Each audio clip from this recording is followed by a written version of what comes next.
வணக்கம் நண்பர்களே, பேராமெடில் போக இன்றைக்கி பார்க்குற ப்ராப்ளம் என்னென்னா வாட்டர் ஹீட்டர் ப்ராப்ளம். தண்ணியில் கரண்ட் வருதுன்னு சொல்லிக்கிறாங்க. நாமளும் செக் பண்ணி பார்ப்போம். தண்ணியில் கரண்ட் வந்தாலே ஹீட்டரோட காயில் டேமேஜ் ஆகி ஷார்ட் ஆகும் தான் அர்த்தம்.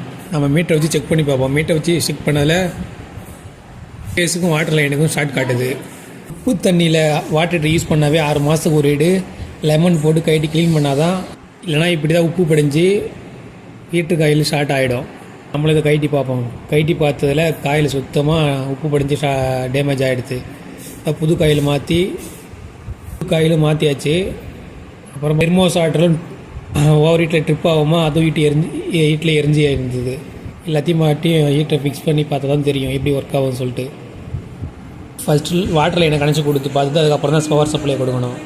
ஏன்னு கேட்டால் லீக் ஆகாத வாட்டர் லைன் நம்ம போர்டு டைட் வச்சு லீக் ஆனால் தெரியும். ஃபஸ்ட்டு வாட்டர் லைனை கொடுத்து பார்த்தாச்சு, அந்த ஒரு லீக் இல்லை. அதுக்கப்புறம் ஆன் பண்ணிவிட்டு வாட்டரில் சப்ளை வருதுன்னு பார்க்கணும். சப்ளையும் வரல, நல்லா ஹீட் ஆகுது. நன்றி, வணக்கம்.